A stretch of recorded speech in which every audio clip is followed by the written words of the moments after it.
اور ایک مردوشی اللہم صلی اللہ سیدنا صفینا حبیبنا نبینا مولانا محمد بارک وسلم صلو علیہ صلاۃ و سلام علیک یا رسول اللہ صلی اللہ تعالی علیہ وسلم۔ کل کی نشست میں تھے ہمارے وضو کا طریقہ، جو وضو کے طریقے مکمل ہو چکا تھا، اور آج جو ہے وضو کے مکروہات، جو یعنی کہ وہ باتیں جو وضو میں نہیں ہونی چاہیے، جس کو مکروہ بولتے ہیں۔ اگر کسی نے اس طرح سے کیا تو وضو تو ہو جائے گا، لیکن کیا ہے کہ وہ مکروہ ہے۔ مکروہ چیزوں سے ہمیں بچنا چاہیے۔ اب مکروہ کتنے ہیں وضو میں؟ 12 باتیں مکروہ ہیں، 12 چیزوں سے ہمیں وضو میں بچنا چاہیے۔ نمبر 1 یعنی کہ عورت کے غسل یا وضو کے پانی سے وضو کرنا، یعنی کہ مردوں کو عورت کے بچے ہوئے غسل کے پانی یا وضو کے پانی جو بچ جاتے ہیں، جیسے لوٹے وغیرہ میں بناتے ہیں، تو اس سے وضو کرنا کیا ہے؟ مکروہ ہے۔ نجس جگہ وضو کا پانی گرانا، یعنی کہ ناپاک جگہ وضو کا پانی گرانا، جس جگہ ناپاک ہو وہاں پہ وضو نہیں کرنا ہے، ٹھیک ہے؟ تو اس سے بچنا چاہیے۔ نمبر 3 مسجد کے اندر وضو کرنا، یعنی کہ پہلے کے زمانے میں ایسا ہوتا تھا کہ کچے مسجد ہوتے تھے اور لوگ جو ہے مسجد کے اندر ہی وضو بناتے تھے، تو اس سے جو ہے مکروہ قرار دیا ہے۔ وضو کے پانی کے قطرے وضو کے برتن میں ٹپکانا، جیسے کہ اگر لوٹا یا مگ وغیرہ سے جو وضو بناتے ہیں، تو اب مان کے چلو جیسے چہرہ دھو رہے ہیں، لوٹا ادھر سائیڈ میں رکھا ہوا چپکا ہوا، تو ظاہر سی بات ہے اس کا چھینٹے برتن میں پڑ سکتا ہے۔ اس لیے کبھی بھی اگر لوٹے سے وضو اگر بنانا ہو تو احتیاطاً کرے کہ لوٹا تھوڑا سا دور ہو، اور لوٹے کو بعض لوگ کیا کرتے اس طرح سے پکڑتے ہیں، اس طرح سے نہیں پکڑنا چاہیے بلکہ اس طرح سے پکڑ کے پانی کو ڈالنا چاہیے۔ اور جیسے ہاتھ میں اگر پانی پہلے سے اگر ہے زیادہ تو اس کو پہلے نچوڑ کر کے پھر اس کے بعد لوٹا کو پکڑنا۔ اس کے بعد قبلہ کی طرف کلی کا پانی یا ناک یا کھنکار یا تھوک ڈالنا، یعنی کعبہ شریف کی طرف یا وضو کی حالت میں ہو یا غسل کی حالت میں ہو یا ویسے بھی ہو، قبلہ کی طرف جو ہے وضو کا یعنی کہ کلہ کھنکار وغیرہ تھوک وغیرہ نہیں تھوکنا چاہیے۔ تو یہ ایک حدیث مبارکہ ہے کہ ایک صحابی رسول حضور صلی اللہ علیہ وسلم کے پاس جو ہے حدیث سیکھنے کے لیے آتے تھے، اور ایک شخص جو ہے کافی دور رہا کرتے تھے، وہ بہت دور رہتے تھے، اور وہ جو ہے نا ایک مرتبہ سوچے کہ مدینہ منورہ چلنا ہوگا اور وہاں جا کر کے کچھ جو ہے حضور سے اور حضور کے صحابہ سے جو ہے کچھ باتیں سیکھیں گے، علم دین سیکھیں گے۔ اور پہلے کے زمانے میں لوگ پیدل چلتے تھے اور ریگستان علاقہ، اس زمانے تو بڑا آسان ہے، 1 گھنٹے کے اندر کہاں سے کہاں پہنچ جاتا لوگ، تو وہ ہے نا کافی دور سے کئی میل دور سے وہ چل کر کے آئے، پیدل آئے اس کے پاس علم سیکھنے کے لیے، اور جو علم سکھاتے تھے بہت بڑے جو ہے علم والے تھے۔ جب اس نے وہ درس دے رہے تھے بیٹھ کر کے اسی طرح سے، تو وہ شخص آیا اس کے پاس علم سیکھنے کے لیے، وہ کیا دیکھتا ہے دور سے ہی وہ علم سکھانے والا کعبہ شریف کی طرف یعنی قبلہ کی طرف اس نے تھوک دیا۔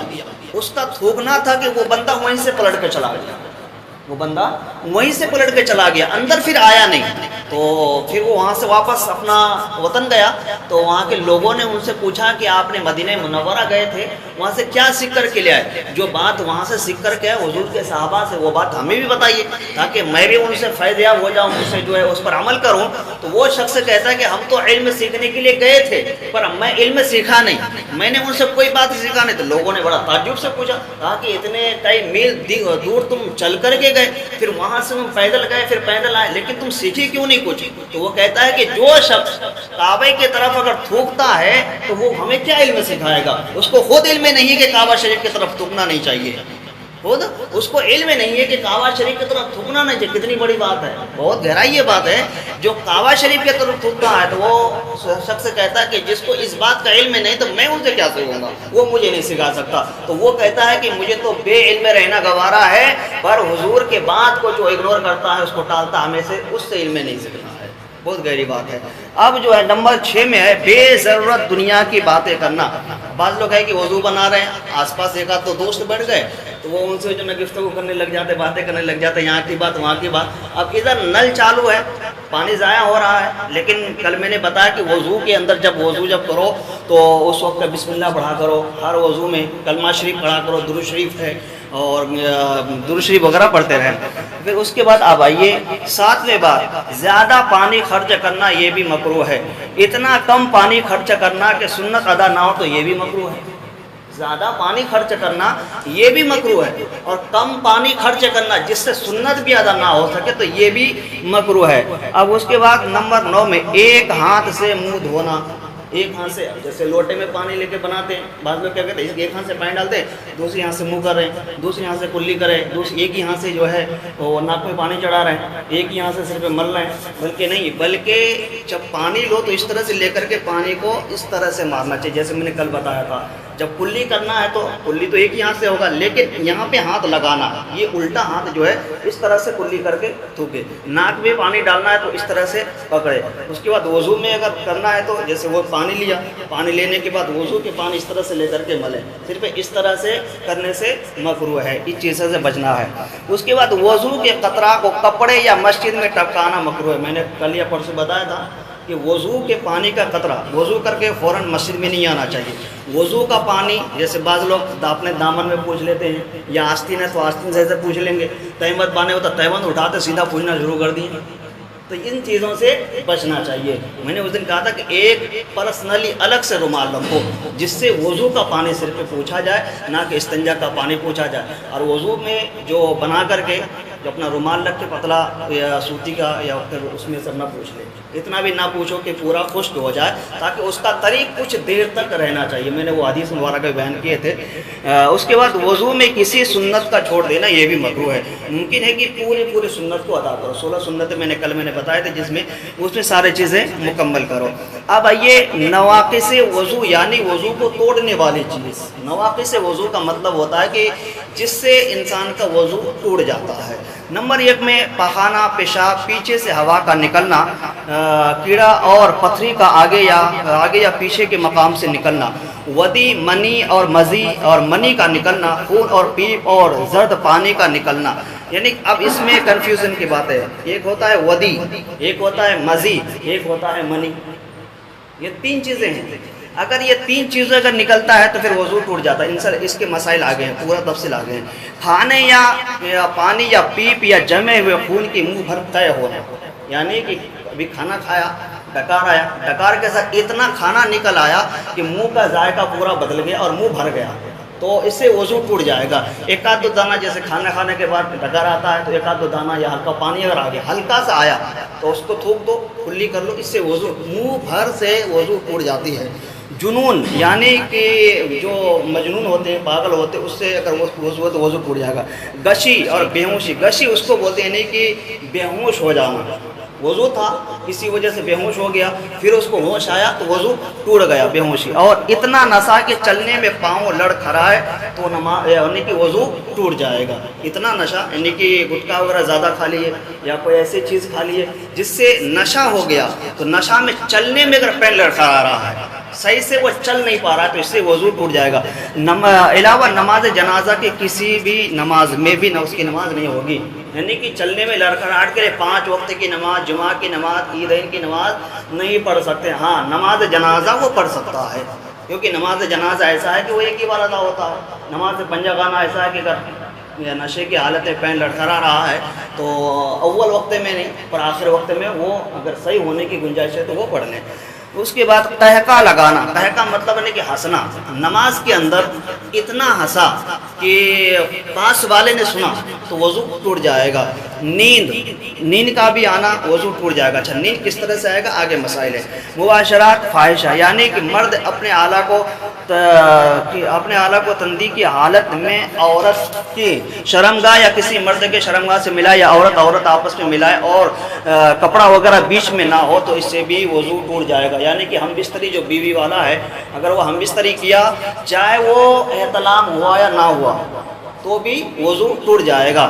ان سب چیزوں سے وضو جاتا رہا۔ اب مسئلہ میں آئیے، دکھتی ہوئی آنکھ سے جو پانی یا کیچڑ بہتا ہے اس سے وضو ٹوٹ جاتا ہے، اور وہ نجس ہے، جس جگہ لگ جائے اس کا پاک کرنا ضروری ہے۔ یعنی کہ جس کا آنکھ دکھتا ہو، اس سے بار بار پانی کا قطرہ نکلتا ہے اور کیچڑ وغیرہ سائڈ میں سفید کلر کا جو ہے چپک جاتا ہے، تو یہ کیا نجس ہے، اس سے وضو ٹوٹ جائے گا۔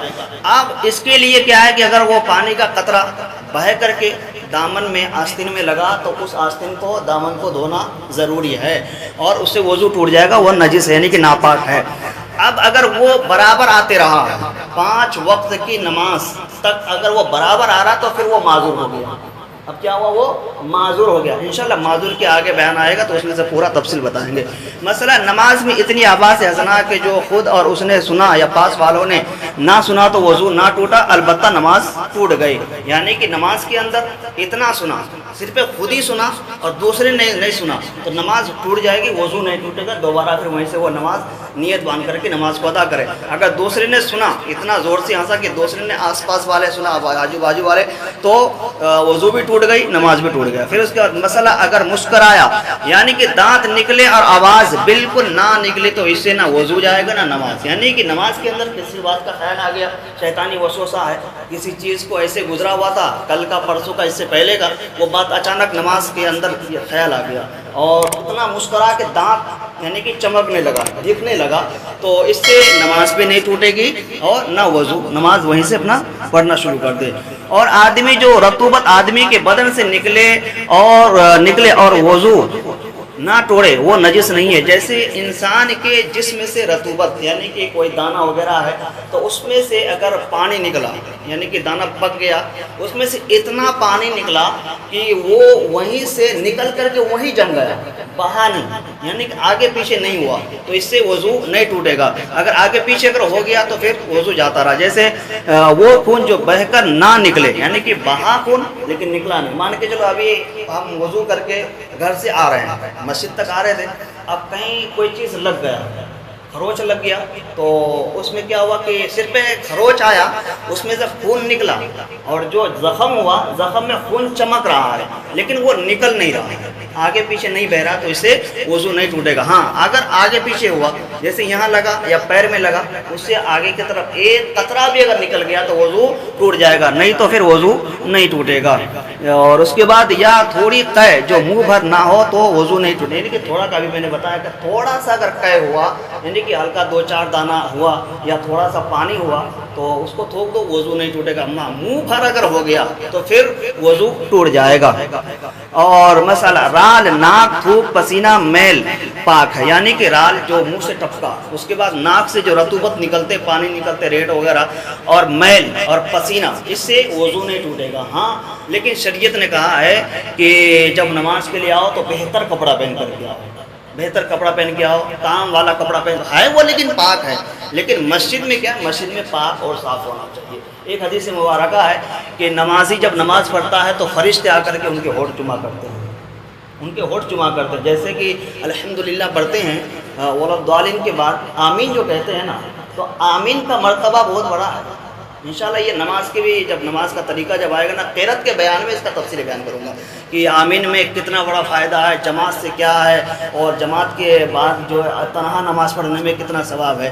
تو آمین میں جو فرشتے آ کے ہونٹ چومتے ہیں تو یہ فرشتہ ظاہر سی بات ہے وہ ہمارے پاس آتا ہے. اور نماز کے بعد ایک حدیث مبارکہ میں ہے کہ نماز کے بعد نمازی سے جو ہے نا فرشتے آ کر ان سے مصافحہ کرتے ہیں. اور پھر آس پاس جو نماز پڑھتے، مان کے چلو میں اس کپڑے سے نماز پڑھ رہا ہوں، اسی کپڑے سے میں کام کر کے آیا، کہیں سے بھی آیا، اس میں اب میل یعنی کہ میل جمع ہوا ہے، پسینے کی بو آ رہی ہے، تو پاس والوں کو بھی دقت ہوگا. اب ان کی نظر میں تھوڑا سا اگنور بھی ٹائپ کا ہوگا کہ یار بندہ آتا ہے نماز پڑھنے کے لیے، کپڑا بھی نہیں چینج کر کے آتا ہے، تو لوگ ان کے پاس کھڑے ہونے سے بھی گریز کرتے کیونکہ ان کی بو آنے سے. تو اس لیے کہ بہتر ہے کہ اچھے کپڑے اور پاک یعنی کہ دھلے ہوئے کپڑے سے نماز پڑھیں. اگر بدن میں کپڑا جو لگے تو وہ نماز ہو جائے گی لیکن پاک صاف کر لینا اچھا ہے. جو آنسو رونے میں نکلتے ہیں نہ اس سے وضو ٹوٹے گا نہ وہ نجس ہے. اب دیکھیے ابھی بدل گیا مسئلہ. ایک وہ جو دکھتی ہوئی آنکھ سے، وہ بھی آنکھ سے ہی پانی نکلا لیکن وہ نجس ہو گیا. اب یہاں رونے سے اگر جو پانی نکلا جو آنسو باز، یہ پاک ہے اور اس سے نماز بھی ہو جائے گی، وضو بھی نہیں ٹوٹے گا. قرآن شریف بھی پڑھ سکتے ہیں. جیسے کہ مان کے چلو بیان ہوتے ہیں تو بیان میں لوگ روتے بھی ہیں تو اس سے وضو نہیں ٹوٹے گا. نماز کے اندر صحابہ اکرام رضی اللہ تعالیٰ عنہ اجمعین جو ہے، جب حضور صلی اللہ علیہ وسلم نماز کی حالت میں قرات کرتے تھے اور وہ قرات میں جو عذاب کی آیتیں پڑھتے تھے حضور صلی اللہ علیہ وسلم، اور قیامت کے بارے میں جس آیتوں میں ذکر ہوا اور قبر کے وحشتوں کا بیان جب ہوتے تھے نماز کے عالم میں، جو ہے پیچھے صحابہ جو نا دھاڑے مار کے روتے تھے. اتنا روتے تھے کہ بعض صحابہ اکرام کے داڑھی جو ہے نا آنسو سے تر ہو جاتے تھے، اتنا روتے تھے. تو اس سے نماز بھی نہیں ٹوٹے گی اور وضو بھی نہیں ٹوٹے گا. یعنی اس کے بعد گھٹنا یا سطر کھلنے سے، اپنا دوسرے کا سطر دیکھنے سے یا چھونے سے وضو نہیں جاتا. یہ عوام میں یہ بات مشہور ہے کہ وضو ہے، اب جو ہے نا پاجامہ اوپر اٹھ گیا تو وضو ٹوٹ گیا، طیبہ اوپر اٹھا تو وضو ٹوٹ گیا، اور بعض لوگوں میں تو یہ ہے کہ کسی نے اگر شیشہ دیکھا تو وضو ٹوٹ گیا، یہ بھی مسئلہ ہے، شیشہ دیکھنے سے وضو ٹوٹ جاتا ہے، بعض لوگ کریم لگانے سے وضو ٹوٹ جاتا ہے، وضو کے بعد تیل نہیں لگانا چاہیے، روزے کی حالت میں تیل لگانا نہیں چاہیے، یہ سب من گھٹ بات ہے، اس میں سے کوئی لینا دینا۔ ہاں یہ ہے کہ جو کریم استعمال کرتے ہیں، جیسے سردیوں میں چہرہ وغیرہ ہاتھ وغیرہ پھٹ جاتے ہیں، جو باڈی لوشن وغیرہ کچھ بھی آتے ہوں گے تو وہ لگانا جائز ہے، شرط یہ ہے کہ اس میں کوئی جو ہے نا ناپاک چیز نہ ملا ہو، الکوہل نہ ملا ہو، اور عطر لگا سکتے ہیں وضو کی بھی حالت میں اور حالت روزہ میں بھی عطر وغیرہ لگا سکتے ہیں۔ ہاں پرفیوم نہیں لگا سکتے، پرفیوم میں کیا ہوتا ہے، وہ اس میں الکوہل ہوتا ہے، الکوہل گندی چیزوں سے بنتا ہے، وہ ناپاک یعنی کہ شراب وغیرہ یا پھر جو ہے سڑے گلے پھلوں سے جو بنتا ہے اس میں الکوہل ملا ہوتا ہے، تو الکوہل سے وضو اور غسل دونوں ختم ہو جائے گی، نماز بھی ختم۔